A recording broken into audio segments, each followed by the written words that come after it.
네, 여러분 안녕하십니까. 글로벌 모니터 김수원입니다. 제가 며칠 전에 신문을 보니까 우리나라가 아이스크림 제조업체 5군데가 담합 혐의로 공정위에 적발되어서 한 1,300억 넘는 과징금을 얻어맞았더라고요. 그 중에서 보니까 이제 빙그레가 단일 회사로서는 빙그레가 거의 뭐 한 380억 정도 굉장히 큰 과징금을 부과를 받았는데, 빙그레 같은 경우는 작년에 실적이 굉장히 안 좋습니다. 이 빙그레 실적을 보면 애널리스트 리포트를 보면 PPA라는 단어가 좀 나옵니다. PPA라는 단어도 나오고 무형자산 상각 비용 부담이다, 이런 단어들이 애널리스트 리포트에 좀 자주 나오거든요. 그래서 제가 공정위의 아이스크림 업체 과징금 부과한 기사를 보면서 보다 보니까 좀 빙그레 생각이 났고, 또 빙그레 실적에 대해서 PPA라고 하는 단어를 애널리스트들이 사용하고 있고, 또 빙그레뿐만 아니라 최근에 와서 보면 뭐 이마트라든지 넷마블이라든지 제이콘텐트리라든지 이런 회사들 실적을 이야기할 때, 뭐 CJ제일제당 같은 회사 실적을 이야기를 할 때 IR 자료나 아니면 애널리스트 리포트를 보면 PPA라는 단어가 자주 나오거든요. 그래서 제가 작년에 한번 간단하게 PPA라는 게 회사 실적 무엇이며 회사 실적에 어떤 영향을 미치는지에 대해서 좀 간단하게 설명을 드렸는데, 오늘 여러 회사 사례를 가지고 조금 더 한 번 더 설명을 드리도록 하겠습니다. 우선 자료를 한번 보시겠습니다. 자, 우리 빙그레가 지금 최근에 공시 나온 걸 보면 작년에 매출은 한 19% 늘었는데 영업이익이 34%나 줄었습니다. 당기순이익도 44% 줄었습니다. 이렇게 매출이 증가했는데 이익이 이렇게 크게 감소하는 경우는 뭐 대부분 보면 이런 경우죠. 어떤 뭐 재료비, 원재료비나 뭐 운송비 같은 물류비, 이런 게 굉장히 급상승하는 바람에 이익이 줄게 됩니다. 그래서 빙그레도 재료비하고 운송비 이 두 개를 영업이익과 당기순이익 감소의 주 요인으로 지목을 했는데요. 빙그레 같은 경우는 또 다른 게 있습니다. 어떤 요인이 있는지 말씀을 드리겠습니다. 자, 작년 아마 3분기 무렵에 나온 빙그레 리포트를 보면 이런 말이 있습니다. 자, 이 무형자산 상각비가 장기간 이익 성장에 부담이 될 듯하다 하면서 혜태 아이스크림을 인수를 했는데, 그 인수 때문에 무형자산 상각비가 2025년 3분기까지 매 분기마다 20억씩 발생함에 따라서 장기간 이익 성장에 다소 부담으로 작용할 전망이다, 이런 말이 있거든요. 혜태 아이스크림을 인수를 했는데 무형자산 상각비가 이렇게 오랫동안 회사에 영향을 준다? 자, 한번 살펴보겠습니다. 2020년 10월에 혜태제과가 이렇게 아이스크림 사업을 물적 분할해서 100% 자회사로 만들었는데, 이 100% 지분을 빙그레가 인수를 해가죠. 자, 인수를 하는 빙그레 입장에서 한번 생각해 보겠습니다. 자, 혜태 아이스크림의 재무제표를 보니까 재무제표 상으로 자산이 1,100억, 그런데 또 부채가 한 600억 정도 있어요. 그러니까 회사에 어떤 자산은 1,100억이 있는데 이 부채 600억이 또 있으니까 이 회사의 순자산, 자본이라고 하는 것은 이제 500억 정도 있다는 거죠. 그러면 이 재무제표상의 순자산, 자본인 이 500억만큼을 빙그레가 혜태에 주고 이 혜태 아이스크림을 인수를 하는 게 그게 타당할까요? 그렇진 않죠. 왜냐하면 이 자산이나 부채라고 하는 것은 그냥 재무제표상에 나와 있는 숫자거든요. 예를 들어서 10년 전에 혜태가 땅을 매입을 했습니다. 그래서 10억의 땅을 샀어요. 그러면 이 재무제표에는 그냥 10억 그대로 이렇게 얹어 놓았을 가능성이 있거든요. 지금 시세는 한 50억 정도 합니다. 이렇게 특히 부동산 같은 경우는 예전에 사놓았고 지금 시세가 많이 올랐어도 재무제표에는 예전에 사놓은 가격이 자산 가격이 그대로 올라 있는 경우들이 많이 있다는 거죠. 그리고 뭐 기계장치 같은 경우도 기계장치는 장부 가격이 감가상각으로 측정이 되기 때문에 실제 그 기계의 실제 어떤 그 가치하고 이 장부상의 가치가 안 맞는 경우들이 또 들어있는 것이고요. 그래서 어떻게 하냐면 이 자산과 부채를 공정가치로 평가를 합니다. M&A를 할 때는 이러이러한 자산이 공정가치, 다시 말해서 시세로 얼마나 되는지, 또 회사의 이 부채는 이게 정확한 것인지 이걸 다 이제 공정가치 평가를 하죠. 이렇게 공정가치 평가를 했더니 자산은 1,300억으로 늘어나고 부채는 역시 600억 수준으로 이렇게 유지가 됐습니다. 그러면 공정가치로 평가한 혜태 아이스크림의 순자산은 700억이 되죠. 그러면 빙그레가 공정가치 순자산인 700억만큼만 지급하면 혜태 아이스크림을 인수를 할 수 있을까?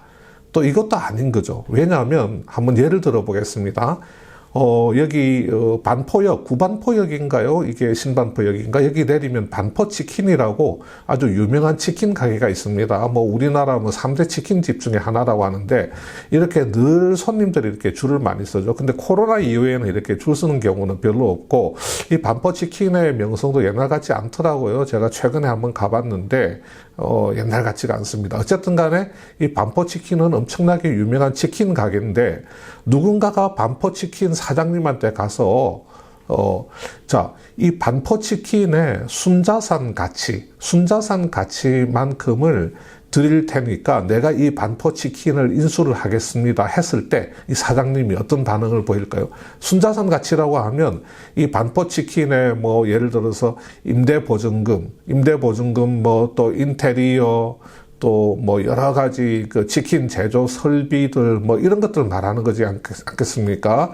그런 자산이 있고 또 이 반포치킨이 예를 들어서 은행에 빚이 있다 그러면 부채가 있겠죠. 그러면 그 자산 가치에서 부채 가치를 빼면 순자산 가치가 나올 텐데 그 순자산 가치만큼을 사장님한테 줄 테니까 이 반포치킨을 저한테 넘기겠습니까? 그러면 거기서 싸대기 맞는단 말이죠. 이 반포치킨은 엄청난 이 영업 가치, 수익 가치를 가지고 있습니다. 아주 입지가 탁월하다든지 이 가게 인지도가 굉장히 높다든지 아니면 이 단골들이 아주 탄탄합니다. 또 아니면 아주 종업원들이 아주 숙련되어 있고 또 이 반포치킨의 그 마늘 통닭이나 전기 통닭의 독특한 맛의 비법 같은 게 있단 말이죠. 이러한 요소 중에 어떤 몇 개가 어우러져서 이 반포치킨이 굉장히 장사가 잘 됩니다. 수익 가치가 높은 거죠. 그래서 이 반포치킨을 살려고 하면 적어도 권리금을 5억 이상 줘야 된단 말이죠. 그래서 이런 치킨 가게 하나 인수를 할 때도 그냥 우리가 단순한 순자산 가치로 따져서 인수를 할 수가 없습니다. 영업 가치, 장사가 얼마나 잘 되느냐, 돈을 얼마나 잘 버느냐, 이걸 따져서 이게 권리금이 붙는단 말이죠. 회사도 마찬가지입니다. 이 순자산을 공정가치로 따졌더니 700억이다. 그래서 700억만 주고 인수를 하는 게 아니고 서로 인수 대상을 이렇게 밸류에이션을 한다든지 아니면 서로 적절하게 협의를 해서 이렇게 750억 원의 웃돈이 이렇게 붙습니다. 750억, 웃돈이 좀 많이 붙은 편이죠. 이렇게 웃돈이 붙습니다. 그래서 이 빙그레가 혜태에 1,350억 원을 주고 혜태 아이스크림을 인수를 합니다. 이 1,350억 원을 지급액 또는 이제 이전 대가, 지급액 또는 이전 대가라고 이야기를 하죠. 그리고 여기 이 750억 순자산 공정가치보다도 더 준 이 750억 원의 이 웃돈, 이것을 빙그레는 연결 재무제표에 영업권이라고 하는 계정으로 올립니다. 이 영업권은 무형자산입니다. 이 빙그레가 연결 재무제표를 만들면서 이 750억 원의 웃돈을 영업권 하는 그 무형자산 항목으로 이렇게 올려놓습니다. 그러니까 이렇게 되는 거죠. 자산으로는 뭐가 있고 얼마고 뭐가 있고 얼마고 뭐가 있고 얼마인데 영업권으로 750억 원이 이렇게 올라간다는 겁니다. 자, 그러면 빙그레가 지급한 이 웃돈 750억 원은 도대체 혜태 아이스크림의 무엇에 대해서 준 것인가? 자, 이 혜태 아이스크림이 가지고 있는 제조 기술에 대한 대가일 수도 있고요. 브랜드 가치 또는 이 거래처 네트워크, 어떤 고객 관계, 어떤 그 대리점 관리 능력, 대리점 네트워크, 또 어떤 로열티나 라이센스, 아니면 뭔가 어디에 앞으로 대량으로 납품할 수 있는 그런 가능성, 또는 어떤 이미 체결된 수주 계약, 이런 것들을 포괄적으로 그냥 인정을 해서 두루뭉실하게 이런 것들을 포괄적으로 인정해서 그냥 두루뭉실하게 영업권이라고 하는 이름으로 이렇게 그냥 퉁 쳐버린 겁니다. 회계적으로 그렇게 처리를 해버린 거죠. 그런데 옛날에는 이렇게 했습니다. 옛날에는 이런 식으로 영업권이라고 하는 무형자산을 처리를 했는데, 이 IFRS가 도입되고 나서 이 IFRS에서는 그 국제회계 기준에서는 뭐라고 이야기를 하냐면, 야, 이 웃돈 750억 원을 좀 더 구체적으로 한번 발라내어 봐라. 좀 더 투명하게, 좀 식별 가능하고 또 평가할 수 있는 그런 어떤 무형자산의 항목으로 좀 더 발라내 봐라. 이렇게 주문을 하는 거죠. 그래서 다시 한 번 더 이 750억 원의 그 웃돈을 평가를 해서, 고객 관계의 가치로 혜태 아이스크림이 가지고 있는 이 고객 관계, 이것의 가치가 100억 정도 되는구나. 예를 들면 대리점 네트워크, 혜태 아이스크림이 형성하고 있는 대리점망의 가치, 그게 한 100억 정도 된다. 그리고 혜태 아이스크림이 가지고 있는 산업재산권의 가치를 이걸 평가를 해보았더니 한 320억 정도 된다.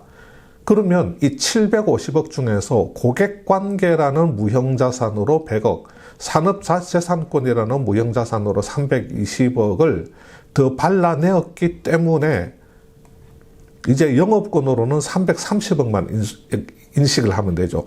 이 750억에서 100억을 빼고 다시 320억을 빼면 남는 거는 330. 이 330억 원만 좀 두루뭉실하게 그냥 영업권이다, 이런 식으로 회계 처리를 하면 됩니다. 자, 그런데 그래서 우리가 이 과정, 이렇게 어떤 회사를 M&A를 해서 지배를 할 때 이렇게 그 발라내는 이런 과정을 우리가 PPA라고 하는 겁니다. Purchase Price Allocation. 그러니까 Purchase Price, 매수 가격을 Allocation, 이렇게 배분한다는 거죠. 그래서 기업 인수 가격 배분, 이렇게 이야기를 하는 겁니다. 자, 그러면 이게 뭐가 문제냐면요, 이 빙그레의 그 연결 재무제표는 이제 이렇게 구성이 되는 겁니다.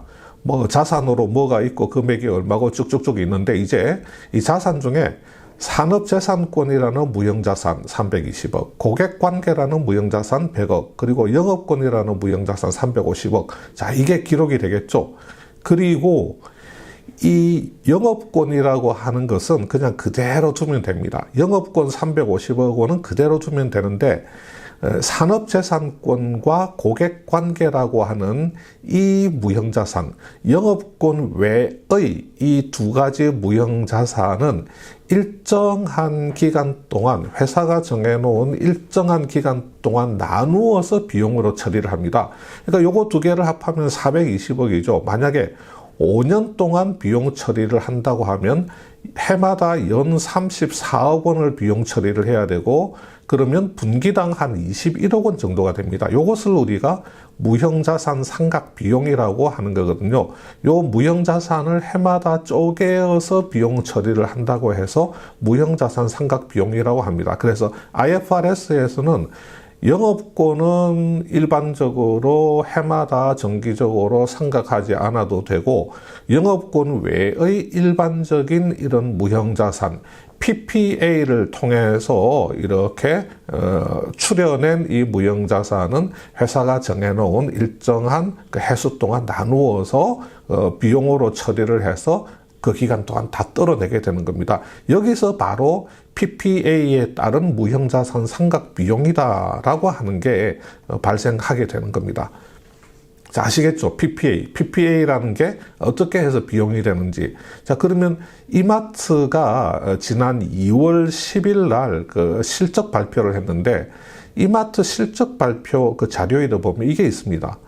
자, 21년 4분기에 보면 지분 인수에 따른 PPA 상각비가 240억 원이 반영되었다. 자, 이 영업이익이 전년 동기 대비해서 한 88억 정도 줄었습니다. 그래서 그것을 설명을 쭉 해놓았는데, 지분 인수에 따른 PPA 상각비도 한 240억 정도 투입되었다, 발생되었다, 이렇게 표현을 해놓았죠. 자, 2021년 작년에 이마트가 어떤 M&A를 했냐면, 스타벅스 커피 코리아 지분을 추가 취득을 해서 지배력을 확보했습니다. 그전에는 50대 50이었는데, 미국 그 스타벅스 본사로부터 조금 더 지분을 취득을 해서 67.5%까지 지분을 끌어올렸죠. 완전히 이마트가 지배하는 그 회사가 되었습니다. 스타벅스 코리아는. 그 다음에 11월 달에 G마켓, 이베이 코리아. 자, 이베이 코리아는 G마켓을 운영하는 회사 이름이죠. 자, G마켓을 이렇게 인수를 했습니다. 이 두 가지 인수권 때문에 PPA를 해서 PPA 상각비가 240억이 발생되었다. 그런 이야기입니다. 이제 아시겠죠? 이 리포트에 나와 있는 이 PPA 상각비라는 게 어떤 의미인지. 자, 유안타 증권이 리포트에서 뭐라고 이야기를 하냐면, 자, 21년 4Q 실적을 리뷰를 하면서 일회성 비용과 PPA 상각비로 부진한 실적을 기록을 했다 그러면서, 자, 여기 보면 스타벅스하고 G마켓 인수에 따른 PPA 상각비 240억 원 등의 비용 요인이 발생한 것이 주요 원인이다, 이렇게 설명을 하고 있습니다. 자, 그 다음에 또 다른 리포트를 보니까 이렇게 앞으로 이 SCK, 그러니까 스타벅스 커피 코리아를 말하는 거죠.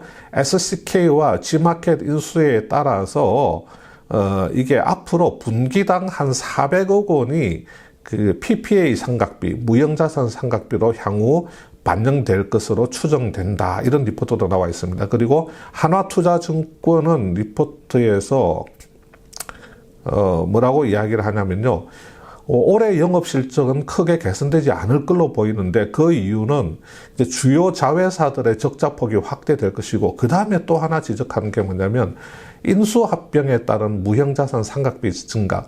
그러니까 작년에 G마켓하고 스타벅스 커피 코리아를 인수를 했기 때문에 PPA 상각비가 올해 몇 년 동안 계속 발생됩니다. 그래서 인수합병에 따른 무형자산 상각비 증가, 이걸 또 하나 또 지적을 하고 있는 겁니다. 자, 이마트 연결 자회사들 실적을 한번 볼까요? 이렇게 보면 이마트가 연결 재무제표를 작성해야 되는 이런 자회사들이 쭉 있는데, 자, 여기 SCK가 아까 말씀드린 스타벅스 커피 코리아라고 했습니다. 작년 10월에 연결 편입되었고요. 여기 에메랄드 SPV, 요게 작년 12월부터 연결로 들어왔는데, 요게 바로 그 G마켓을 말하는 겁니다. 에메랄드 SPV, 요게 바로 G마켓을 말하는데, 요 G마켓에서는 상각비가 80억이 발생됐네요. 그러니까 작년 12월에 편입됐으니까 12월 한 달 동안 이렇게 80억이 발생이 된 겁니다.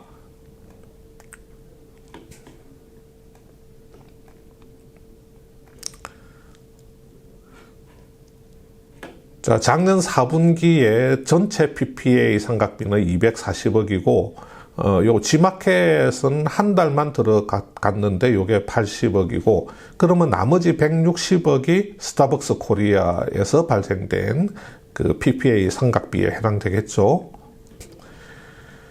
자, 이 스타벅스 같은 경우는 영업이익이 575억이 났습니다. 그런데 여기 보면 자회사들 전체 영업이익이 526억밖에 안 되잖아요. 그럼 이게 무슨 말이냐면, 스타벅스 그 커피 코리아가 작년 말경에, 작년 10월에 그 연결 자회사로 편입되지 않았다고 한다면 이마트 자회사의 4분기 영업이익은 이게 적자가 날 수밖에 없었다. 그런 이야기도 되겠네요. 그리고 여기 G마켓 같은 경우는 여기 보시면 43억 원의 영업이익이 났습니다. 자, 이 G마켓이 PPA 삼각비로 80억 원의 비용을 불러왔는데 G마켓이 영업이익에 기여한 거는 43억밖에 안 됩니다. 그러니까 오히려 더 이렇게 그 영업이익을 갉아먹는 그런 이마트의 자회사로 편입되면서 기여한 영업이익은 43억인데 PPA로 인해서 삼각비가 80억 발생됐으니까 오히려 영업이익을 갉아먹는 그런 역할을 했다는 거죠. 자, 넷마블도 작년 4분기 IR 자료를 보면 여기에 이렇게 되어 있습니다. 작년 4분기에 스피넥스 게임즈 인수 때문에 PPA 삼각비가 발생되었다 하면서 이 컨퍼런스 콜에서 그 질문이 나왔죠. 컨퍼런스 콜에서 이 얼마 정도의 그 PPA 삼각비가 발생되었는가 하고 물어봤는데 그때 CFO가 4분기에 한 250억 정도 발생되었다.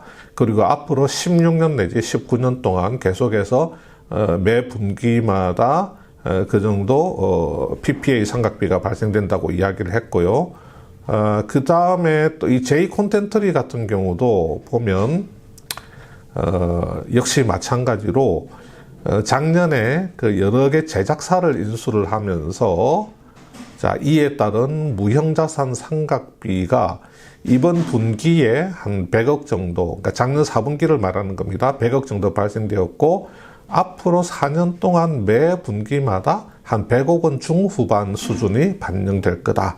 뭐 이런 이야기를 지금 하고 있습니다.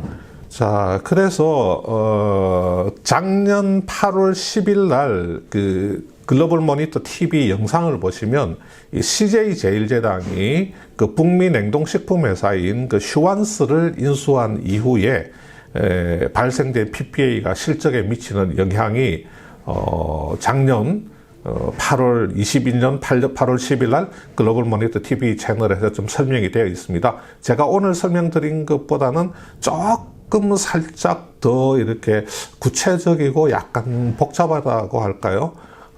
최대한 쉽게는 설명했는데 오늘 설명하고는 또 다른 방식으로 조금 설명을 해 놓았으니까요. 작년 8월 10일 날 그 CJ 제일제당을 예를 든 그 PPA 자료도 동영상도 한번 보시면 참고하실 만한 내용이 있을 것 같습니다. 오늘 여기까지 말씀드리겠습니다. 감사합니다.